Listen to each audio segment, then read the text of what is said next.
রমজানের আজকে 16তম রমজান।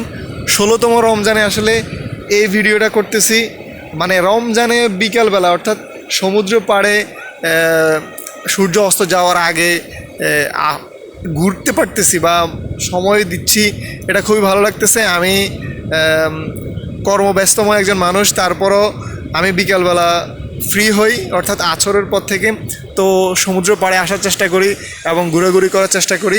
তো আপনাদেরকে দেখানোর চেষ্টা করতেছি যে এই জায়গাটা আসলে খুবই অসাধারণ, খুবই ভালো লাগতেছে। আমি পাথরের উপর দিয়ে হাঁটছি, এই পাথরগুলো আসলে সমুদ্রের বিভিন্ন জায়গায় থাকে। তো ইনানি আসলে সি বিচটা অনেক বড় এবং কি বিশাল একটা জায়গা জুড়ে, এটা খুবই ভালো লাগে যে শান্ত নিরিবিলি, এখানে মানুষ তেমন থাকে না। আর আপনারা যেই হোটেল অ্যান্ড রিসোর্টটা দেখতে পাচ্ছেন, এটা হচ্ছে বে ওয়াচ, এটা সেনাবাহিনীর ওয়েলফেয়ার ট্রাস্ট কর্তৃক এটাকে পরিচালিত করা হচ্ছে বা পরিচালনা করা হচ্ছে, গড়ে তোলা হয়েছে। তো এটা খুবই সুন্দর, সমুদ্রের একদম পাড়েই। আর আপনারা দেখতে পাচ্ছেন যে এই পাশে সি পার যেটা রয়েছে সেটা একদম সেন্ট মার্টিনে যাওয়ার যে জেটিঘাটটা তৈরি করা হয়েছিল, ইনানি জেটিঘাট, সেই জেটিঘাটের বরাবর আমার ক্যামেরার সামনে আপনারা দেখতে পাচ্ছেন। আর সমুদ্রের ঢেউ আপনারা দেখতে পাচ্ছেন, আসলে অসাধারণ লাগছে যে রমজান মাসে আমি এমন একটা জায়গায় আছি যেটা আসলে সবারই আসা সম্ভব হয় না, অনেকেই এখানে এসে সময় কাটাচ্ছেন। তো এটা খুবই ভালো লাগতেছে যে আপনাদেরকে দেখানোর চেষ্টা করতেছি যে রমজান মাসে বা এই মুহূর্তে কক্সবাজারের যেই সি বিচগুলো রয়েছে, প্রত্যেকটা সি বিচে কী পরিমাণ মানুষ আছে বা কেমন সময় আপনারা কাটাতে পারবেন।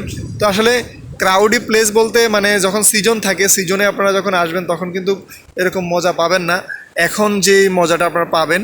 তো রমজান মাসে অনেকে ট্রিপ করতে পারেন, রমজান মাসে ট্রিপ করার জন্য আমরা চেষ্টা করতেছি, বাট যেহেতু রমজান মাস একটু কষ্টসাধ্য ব্যাপার, অনেকের আসা সম্ভব হয় না। তো যাই হোক, যারা আসবেন আমার সাথে যোগাযোগ করতে পারেন। আমি যেখানটায় আছি এই ইনানির আশেপাশে বা ইনানি জেটিঘাটের এখানে আসলে আপনাদেরকে বিভিন্ন সুযোগ সুবিধা পাবেন, আশা করি সেই ব্যবস্থা করা যাবে।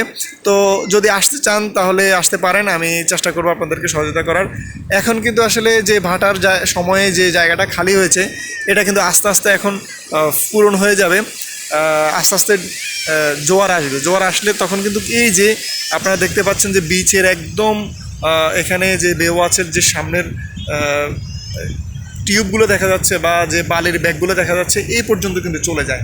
তো এটা আসলে রাত্রে মানে যখন সন্ধ্যার পর হয় 8টা-9টার দিকে, তখন কিন্তু ওখানে পর্যন্ত পানি চলে যায়। বাট এখন দেখতে পাচ্ছেন বিশাল একটা জায়গা খালি হয়েছে। এই জায়গাটা আসলে আমি আসার পর থেকে এখানে দেখতে পাইনি, কারণ আসলে সবসময় আসার সুযোগ হয় না।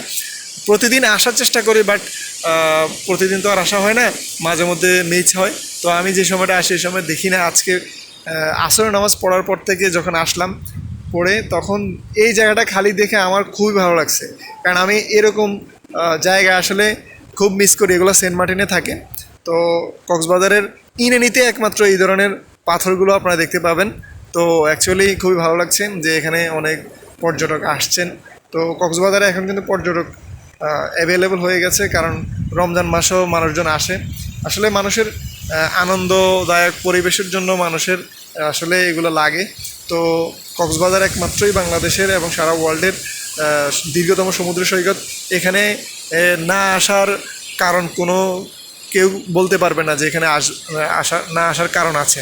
না, এখানে প্রত্যেকের আসার একটা আগ্রহ কাজ করে বা এখানে আসার জন্য পাগল হয়ে থাকে মানুষ। তো এই ঈদে আপনারা চেষ্টা করবেন যে ট্রিপ দেওয়ার জন্য।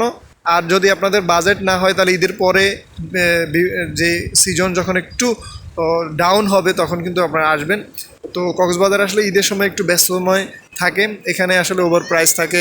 তারপরেও আপনারা আসলে চেষ্টা করব আপনাদেরকে লো বাজেটে, কম বাজেটে একটা ভালো পরিবেশে আপনাদেরকে ব্যবস্থা করে দেওয়ার জন্য। আমি আসলে যেহেতু ট্রাভেল রিলেটেড কাজ করি, আপনাদেরকে সেই প্রত্যাশা রাখতেছি বা সেই আশা দিচ্ছি। আমি চেষ্টা করি যে ট্রাভেল রিলেটেড যে সার্ভিসগুলো আপনাদেরকে দেওয়ার জন্য, সেগুলো আসলে চেষ্টা করব। কারণ আপনারা যারা ঘুরতে পছন্দ করেন তারা অবশ্যই মানে আমার মতো প্রকৃতিপ্রেমী, তাই আপনাদের সুবিধার্থে আমি এই কাজগুলো করার জন্য চেষ্টা করব।